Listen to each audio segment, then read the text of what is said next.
Halo gengs, Assalamualaikum warahmatullahi wabarakatuh. Selamat siang tentunya untuk rekan-rekanku semuanya di kesempatan yang berbahagia ini tentunya.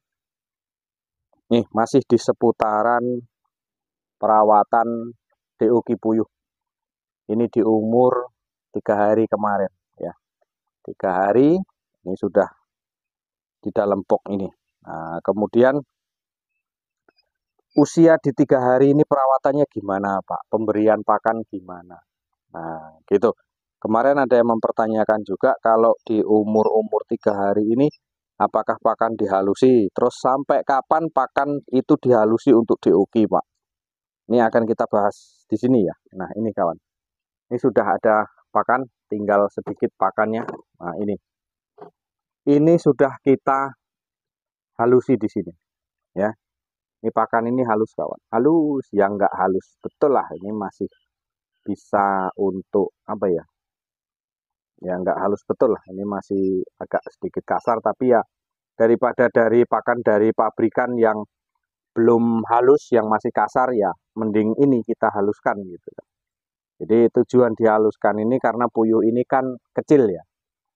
Terus kemarin itu kan karena pakan kita itu kan menggunakan pakan ayam ya, jadi kalau untuk pakan ayam dan untuk postur tubuhnya juga antara ayam dengan puyuh itu kan tetap berbeda ya, lebih besar ayam daripada puyuh. Nah, oleh karena itu, jadi pakan puyuh ini dihaluskan dulu, kawan. Di masa-masa DUK. Jadi, kalau untuk menghaluskan, ya metodenya banyak sekali.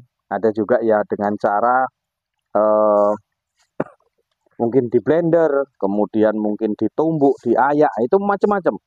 Cara teori untuk menghaluskan pakan DUK puyuh ini kan teorinya kan macam-macam, kawan. Nah, ini masih saya hamburkan seperti itu karena posisi puyuh ini masih umur-umur 3 hari, kawan.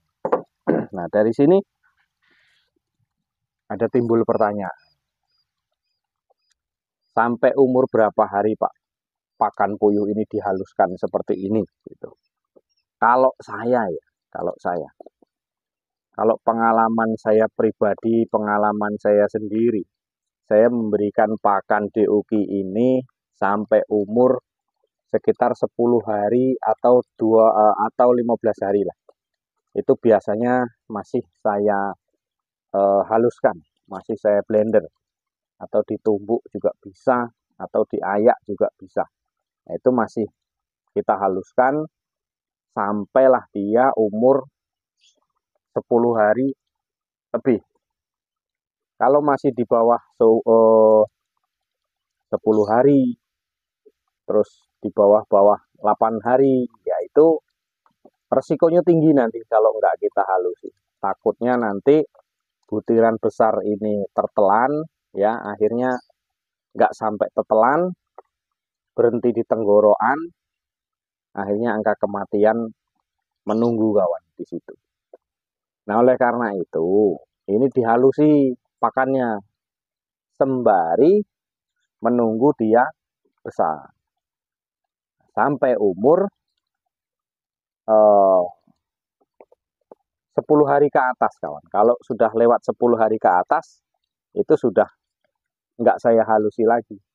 Sudah pakan jadi pabrikan langsung, gitu ya.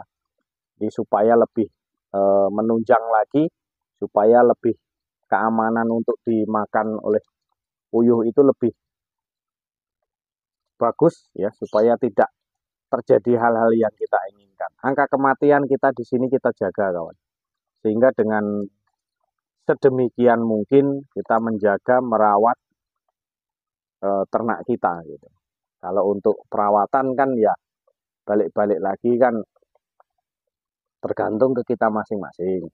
Cuman balik-balik lagi dari situ kita harus perlu waspada dan perlu waspada dan penuh perhatian ke burung puyuhnya.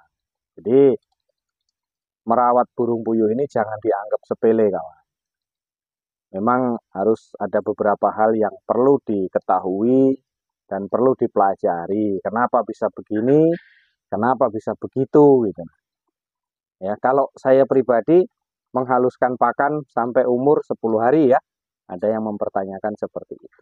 Nah, rekan-rekanku semuanya mungkin hanya itu sedikit menambah pengalaman pakan dihalusi sampai umur berapa. Kalau saya biasanya 10 hari ke atas sudah nggak saya halusi lagi. Sudah saya berikan pakan pabrikan yang apa ya, yang butirannya yang halus lah.